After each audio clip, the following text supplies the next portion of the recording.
झलक मैदाने करबला में इमाम को बताना भी जरूरी था, ताकि दुनिया मजबूर ना समझे, लाचार ना समझे, बेकस और बेसहारा ना समझे, और ये समझ ले कि अख्तियार तो है, पावर तो है, हम इस्तेमाल नहीं कर रहे हैं, हम उसे यूज नहीं कर रहे हैं, लेकिन अख्तियार तो हमें पूरा है। अगर चाहें तो एक पल में क्या से क्या कर। अरे इमाम हुसैन की बारगाह में जिन्नात भी आए थे, जिन्नात भी आए थे, वही जिन्नात जो मुसलमान हुए थे, जिन्होंने नबी के हाथ पे कलमा पढ़ा, और जो मक्का गए हैं वो जानते हैं जिन्नात मस्जिद आज भी है, मस्जिद जिन, उसी जगह जिन्नात लोग ईमान लाए थे। और कुरान में पूरी सूरह जिन है। पानी पिलाया जा रहा है मगर हलक से नीचे नहीं जाता, अंदर जाके वापस आता है। कैसे जाए? इसलिए कि पानी के उन कतरों का इमाम भी तो मेरा इमाम है। जब इमाम ने कह दिया प्यासा मरेगा, तो फिर पानी में ताकत नहीं जो उसके हलक को तर कर सके।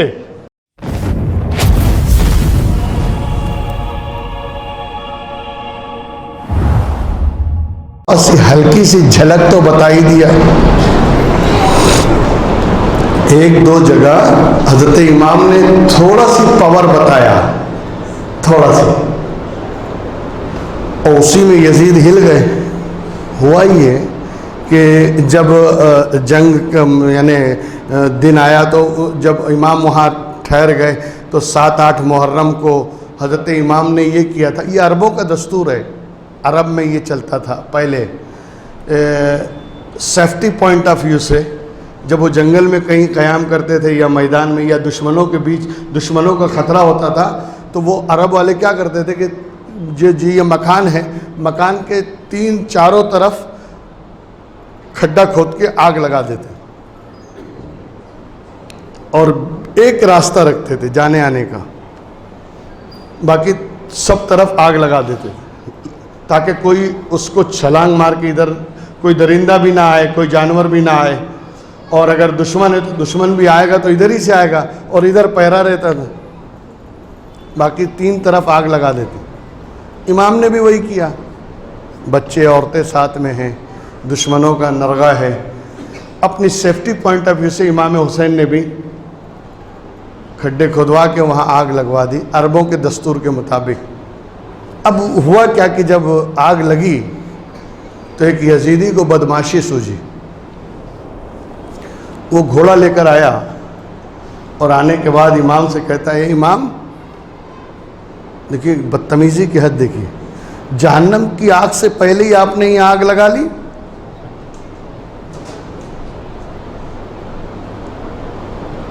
उस इमाम को जहन्नमी कह रहा है, माज़अल्लाह, जिसके बारे में रसूल कहें अल हसन वल हुसैन सैयदा शबाबे अहलिल जन्ना। हसन हुसैन जन्नती जवानों के सरदार हैं, जिनकी सदके में जन्नत मिलेगी, जिनकी सिफारिश से जन्नत मिले, उसको ये जहन्नम का रेफरेंस दे रहा है कि जहन्नम की आग से पहले ही आग लगा ली। जैसे ही उसने ये कहा, हजरत इमाम को एक जलाल की कैफियत तारी हुई और आपने आसमान की तरफ निगाह उठा के कहा, मौला इसी आग में इसको जला दे। बस इतना कहना था कि उसका घोड़ा जो बिदका है, अब ये कंट्रोल कर रहा है, घोड़ा बेतहाशा भागने लगा। लेकिन जब इसके हाथ से रस्सी छूट गई, लगाम छूट गई, तो ये घोड़े की जीन से नीचे आ गया, और जैसे ही नीचे आया लेकिन इसका पांव रिकाब में फंस गया। अब वो घोड़ा इसको लेके मैदान में दौड़ रहा है। घोड़ा इसे लेकर मैदान में चक्कर लगा रहा है, और लगाते लगाते जैसे ही उस खाई के पास पहुंचा घोड़ा, उसने जो छलांग लगाई है तो घोड़ा तो उस पार हो गया, ये उसी आग में गिर गया। इमाम ने कह दिया था इसी आग में जला दे। और उसके बाद एक और यजीदी था, उसने भी इमाम का मजाक उड़ाना चाहा, मजाक बनाना चाहा, या दूसरे लफ्ज़ों में चिढ़ाना चाहा। तो वो इमाम के पास आया और आने के बाद कहा, इमाम 2 दिन हो गए आपको भूखे और प्यासे रहते हुए, अब भी मान लो। इमाम ने कहा, मानने वाली कोई बात ही नहीं है, यजीद के हाथ पे तो हम बैत करेंगे नहीं, इसलिए कि मामला इस्लाम का है, शरीयत का है, दीन का है, नाना जान की शरीयत का मामला है और इस्लाम का मामला है। अगर आज हमने ऐसे फासिक व फाजिर और ऐसे गुनहगार, बदकार और जिनाकार आदमी के हाथ पर हाथ दे दिया तो सुबह क़यामत तक इस्लाम दागदार हो जाएगा, शरीयत पर हर्फ आ जाएगा। हम बैत करने वाले तो नहीं हैं। तो उसने कहा ठीक है। फिर हज़रत इमाम को दिखाया, देखो सामने नहर फुरात, नहर फुरात, पानी कैसी मौजें मार रहा है। लेकिन इमाम, आप और आपके घर वालों को इसमें से एक कतरा भी नसीब नहीं होगा, आपको इस नहर फुरात का पानी नसीब नहीं होगा, आपको मिलने वाला नहीं है। एक तो 2 दिन से भूखा प्यासा रखना, पहरा लगा देना, पानी खैमे तक आने ना देना, और फिर इस तरह आकर पानी दिखाकर चिढ़ाना। हज़रत इमाम को फिर हैदरी जलाल आया। तो आपने कहा, मैं हक पर हूं और मैं हक के लिए जान भी दे सकता हूं, और तू मुझे जो ये चिढ़ाने आया ना, पानी दिखा रहा है ना, अब तुम मेरा अख्तियार देख। आपने आसमान की तरफ निगाह उठाई और एक जुमला का, अल्लाहुम्मा अमित हो आतशा, ए अल्लाह इसे प्यासा मार दे, इसे प्यासा मार। जैसे इमाम की जुबान से जुमला निकला, घोड़ा 2 पांव पे खड़ा हो गया, और जैसे ही खड़ा हुआ ये यजीदी गिरा, जीन से नीचे आया। अब अपने घोड़ा को पकड़ने के लिए जब ये दौड़ा, आगे आगे घोड़ा, पीछे पीछे ये दौड़ा, और इतना दौड़ा उस घोड़े को पकड़ने के लिए कि जुबान सूख कर कांटा हो गई, प्यास का गलबा हुआ, सांसें तेज चलने लगी, हाँफने लगा और गिरा जमीन पर। लोग जमा हो गए, कहा जल्दी से पानी लाओ। नहर फुरात का पानी उठा के लाया गया, हलक में डालते हैं, हलक से बाहर आ गया, पानी अंदर जाने को तैयार नहीं। पानी पिलाया जा रहा है मगर हलक से नीचे नहीं जाता, अंदर जाके वापस आता है। कैसे जाए? इसलिए कि पानी के उन कतरों का इमाम भी तो मेरा इमाम है। जब इमाम ने कह दिया प्यासा मरेगा, तो फिर पानी में ताकत नहीं जो उसके हलक को तर कर सके। वापस आ गया और वो चिल्लाते ही रहा, अलतश अलतश अलतश अलतश, पानी लाओ प्यास लगी, पानी लाओ प्यास लगी। पानी जा ही नहीं रहा है, और इसी तरह चिल्लाते चिल्लाते उसने उसी मैदान में दम तोड़ दिया। एक दो झलक मैदाने करबला में इमाम को बताना भी जरूरी था, ताकि दुनिया मजबूर ना समझे, लाचार ना समझे, बेकस और बेसहारा ना समझे, और ये समझ ले कि अख्तियार तो है, पावर तो है, हम इस्तेमाल नहीं कर रहे हैं, हम उसे यूज नहीं कर रहे हैं, लेकिन अख्तियार तो हमें पूरा है। अगर चाहें तो एक पल में क्या से क्या कर। अरे इमाम हुसैन की बारगाह में जिन्नात भी आए थे। जिन्नात भी आए थे, वही जिन्नात जो मुसलमान हुए थे, जिन्होंने नबी के हाथ पे कलमा पढ़ा, और जो मक्का गए हैं वो जानते हैं जिन्नात मस्जिद आज भी है, मस्जिद जिन। उसी जगह जिन्नात लोग ईमान लाए थे, और कुरान में पूरी सूरह जिन है, सूरह जिन। तो ये जिन्नात लोग भी जो उम्मत रसूल है, कलमा पढ़ने वाले हैं, रसूल पर ईमान लाने वाले लोग हैं, तो वो भी बारगाह इमाम में हाजिर हुए थे मैदान करबला में। और हाजिर होने के बाद उन्होंने कहा था कि हुजूर आप सिर्फ हुक्म दीजिए, ऑर्डर कीजिए,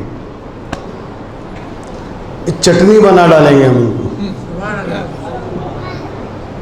आप सिर्फ हमें इजाज़त दे दें, हम इनको बता देते हैं कि जंग कैसे होती है। अच्छा, जिन्नात शुरू हो जाए तब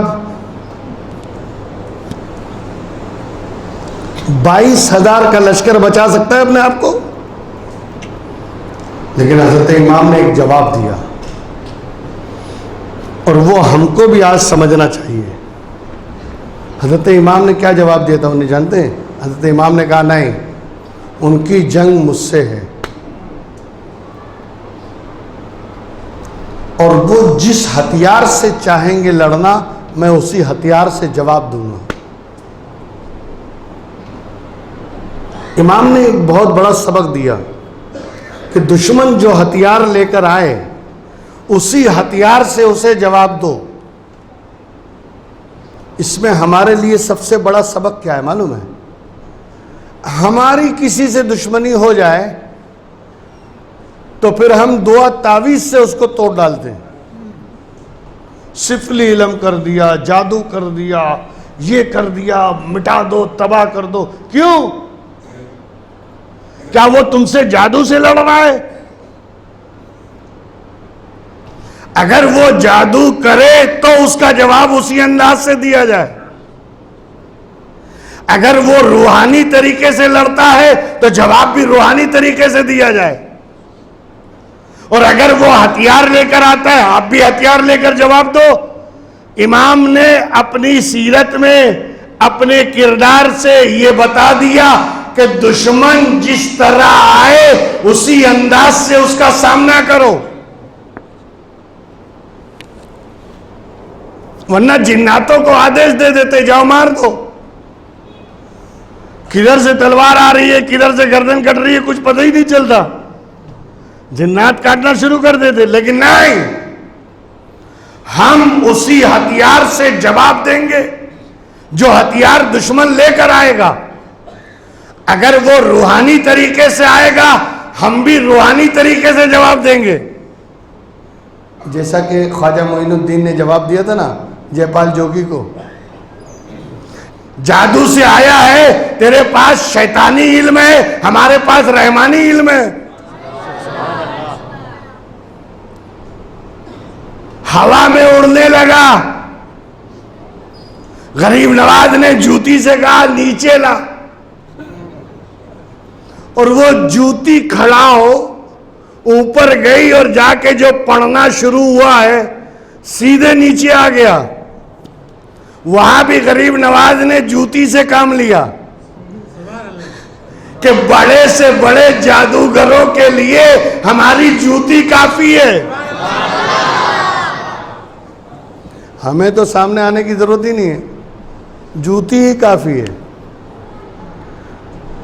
लेकिन वो आया था जादू के जोर से, तो गरीब नवाज ने उसी रूहानियत से जवाब दिया। और चूंकि करबला में यजीद आए थे लश्करों सिपाह लेकर यजीदी, तो इमाम ने भी उसी अंदाज से जवाब दिया। न शक्ति दिखाई, न ताकत दिखाई, न पावर दिखाया, न किसी और मखलूक का सहारा लिया। तो हमें अपने बुजुर्गों से सबक मिलता है ना कि दुश्मन जिस हथियार से हमला करे आप उसी हथियार से जवाब दो। मुख्तसर सी बात सिर्फ ये है, आज की तकरीर का लुब्बे लुबाब मैदान करबला में हजरत इमाम हुसैन जो गए थे वो इम्तिहान देने के लिए गए थे। सब्र का इम्तिहान, शुक्र का इम्तिहान, तवक्कल का इम्तिहान, कनात का इम्तिहान।